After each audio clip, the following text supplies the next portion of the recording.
नमस्कार।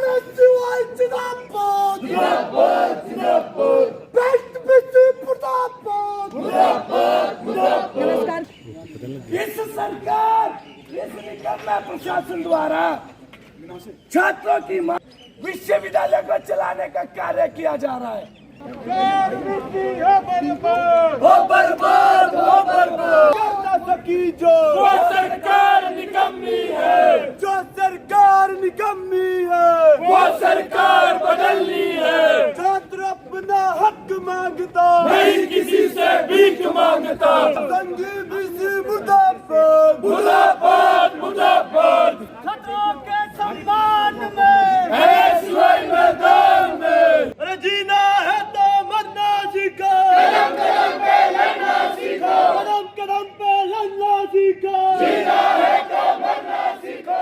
हम जानते हैं कि काफ़ी लंबे समय से जो जितने भी ऑर्गेनाइजेशंस हैं या स्टूडेंट फेडरेशन ऑफ इंडिया काफ़ी लंबे समय से जो वो एंट्रांस को लेकर जो एक मांग कर रही है। अब हम देख भी रहे हैं कि लगातार जो वो डे टू डे हम एक्टिविटीज़ भी कर रहे हैं, लेकिन अभी भी जो वो प्रशासन इस छात्र आंदोलन के चलते कुछ दबाव में आया है, लेकिन अभी भी ये मात्र सिर्फ 2 ही डिपार्टमेंट के जो वो एंट्रांस करवा रहा है, वो एक लॉ और दूसरा HPMAT MBA, और इसके अलावा जो है वो एंट्रांस नहीं करवा रहा। हम देख रहे हैं कि जो लॉ में है उसमें जो 750 से ज़्यादा स्टूडेंट्स हैं और जो MBA है उसमें 1750 से ज़्यादा स्टूडेंट्स हैं। अगर हम यहाँ से एक सीधा इनसे सवाल भी करना चाहते हैं, यदि आप इतने ज़्यादा स्ट्रेंथ वाले अगर एग्ज़ाम करवा सकते हैं या B.Ed के 17,000 स्टूडेंट्स का एग्ज़ाम करवा सकते हैं, तो जो बाकी सब्जेक्ट हैं उसमें तो कैंडिडेट ही बहुत कम है। हमारी यहाँ से सीधी एक डिमांड है कि आप जो है वो जितने भी स्टूडेंट्स हैं, जिन लोगों ने भी एग्ज़ाम एंट्रांस टेस्ट भरे हैं, उन तमाम लोगों के एंट्रांस टेस्ट करवाइए, क्योंकि सभी स्टूडेंट्स को जो है वो इक्वल अपॉर्चुनिटी देनी होगी। हम जानते हैं कि हिमाचल प्रदेश में अभी भी इंफ्रास्ट्रक्चर उतना डेवलप नहीं है। आज भी जो है बहुत सारे कॉलेजेस ऐसे हैं जो 3 दिन एक जो टीचर है वो 3 दिन एक कॉलेज में पढ़ाता है और 3 दिन दूसरे में। अगर उन स्टूडेंट्स को आप अगर मेरिट के बिहाफ पे अगर उनकी परफॉर्मेंस को चेक करेंगे तो मुझे नहीं लगता है कि वो स्टूडेंट कहीं स्टैंड कर पाएंगे। इन सॉलिडारिटी हम उनके साथ खड़े होने के लिए यहाँ पे उपस्थित हुए हैं और हम उनको ये विश्वास दिलाना चाहते हैं कि आपकी आवाज़ को हम कतई दबने नहीं देंगे। आपकी आवाज़ को हम सरकार के समक्ष रखेंगे, आपकी आवाज़ को हम विधानसभा के अंदर रखेंगे। और जिस तरीके से जो पोस्ट ग्रेजुएट कोर्सेज़ का जो टेस्ट यहाँ पे पहले बुलाए गए, स्टूडेंट से यहाँ पे 700 रुपये लिए गए, बाद में वो एडमिशन करवाने से और टेस्ट करवाने से जो है यूनिवर्सिटी ने मना कर दिया।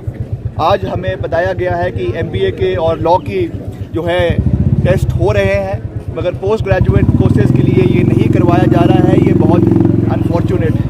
निश्चित तौर से एडमिनिस्ट्रेशन जो यहाँ का है, वाइस चांसलर है और जो यहाँ पे प्रोफेसर्स हैं, उनको इनकी आवाज़ को सुनना चाहिए।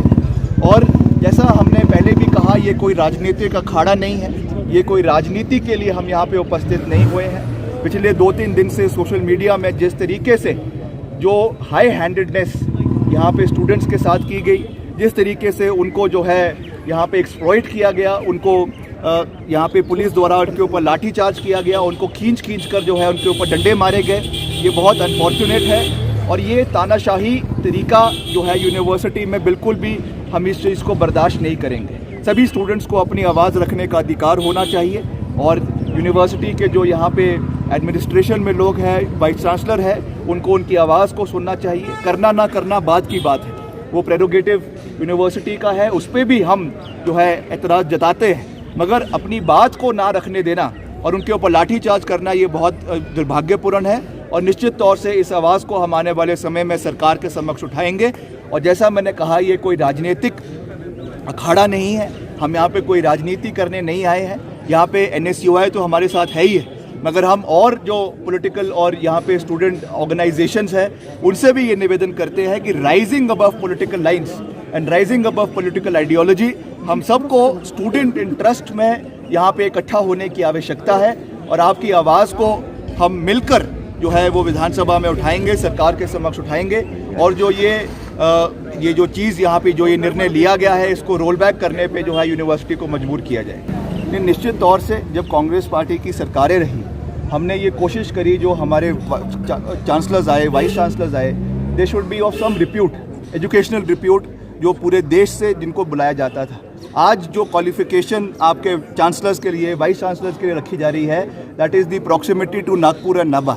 ये बहुत अनफॉर्चुनेट है और निश्चित तौर से इस तरीके से जो एडमिनिस्ट्रेशन में जो इनकॉम्पिटेंट लोग बैठे हुए हैं, उसकी वजह से जो भविष्य युवाओं का है वो कहीं ना कहीं अंधकार में जा रहा है। अगर आरएसएस वाले ये समझते हैं कि सारा ज्ञान उन्हीं को है और बाकी कोई यूनिवर्सिटी में नहीं चाहिए, इस तरीके की मानसिकता से जो आज यूनिवर्सिटी एडमिनिस्ट्रेशन ग्रस्त है, ये बहुत दुर्भाग्यपूर्ण है। और निश्चित तौर से इसके खिलाफ, इस मानसिकता के खिलाफ, ये जो मेजॉरिटेरियन व्यू आज हमारे ऊपर थोपने की कोशिश की जा रही है, एक पॉपुलिस्ट व्यू हमारे ऊपर थोपने की कोशिश की जा रही है, इसको प्रदेश का युवा, प्रदेश का जो पढ़ा लिखा नौजवान हमारे छात्र छात्राएं हैं, वो कभी भी इस चीज़ को बर्दाश्त नहीं करेंगे।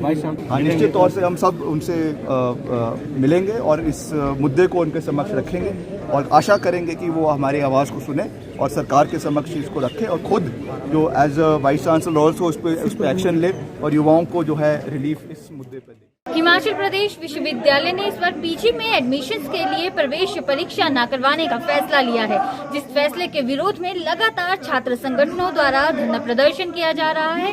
कुछ दिन पूर्व भी छात्र संगठनों ने मिलकर वीसी के घर का घेराव किया था और इन छात्र संगठनों की मांग केवल इतनी है कि इस बार पीजी में एडमिशन के लिए प्रवेश परीक्षा करवाई जाए। आज विश्वविद्यालय परिसर में एनएसयूआई और एसएफआई ने विरोध प्रदर्शन किया, जहां पर एनएसयूआई के प्रोटेस्ट में शिमला ग्रामीण के विधायक विक्रमादित्य सिंह भी मौजूद रहे और उन्होंने कहा कि हमारी केवल इतनी सी मांग है कि जो छात्रों के हित का मुद्दा है उसे उठाया जाए। यहाँ पर किसी तरह की कोई राजनीति करने का किसी का कोई इरादा नहीं है। साथ ही साथ वे विश्वविद्यालय के कुलपति से भी मिले, जहाँ पर कुलपति ने उन्हें ये आश्वासन दिया है कि जल्द ही छात्रों के मांगों को लेकर जो है विश्वविद्यालय प्रयास कर रहा है और जल्द से जल्द इसका हल निकाला जाएगा। राजधानी शिमला से कैमरा पर्सन अमन शर्मा के साथ अवंतिका खत्री की रिपोर्ट। या तो कैसा अभिमान,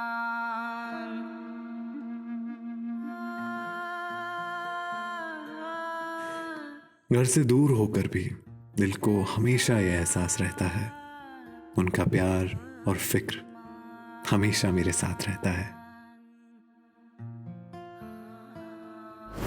भूषण ज्वेलर्स, अनमोल रिश्तों के लिए। कितनी प्यारी, आय हाय, जाने क्या खाए। 6 महीने में होगा माँ का दूध ही। ना रे ना, जरूर खाए कुछ और भी। दीदी चावल का मार, फिर दाल का पानी। ध्यान से देख, है कुछ और कहानी। मुन्नी ऐसी बढ़ती जाए, बताओ ना क्या क्या खाए। यही सब। पर 6 महीने की हुई अभी तो। अरे तभी तो। घर में जो भी हो सब पकाओ, गाढ़ा बनाओ और खिलाओ। 6 महीने जब पूरे हो जाएं, पेट पूजा की घड़ी आए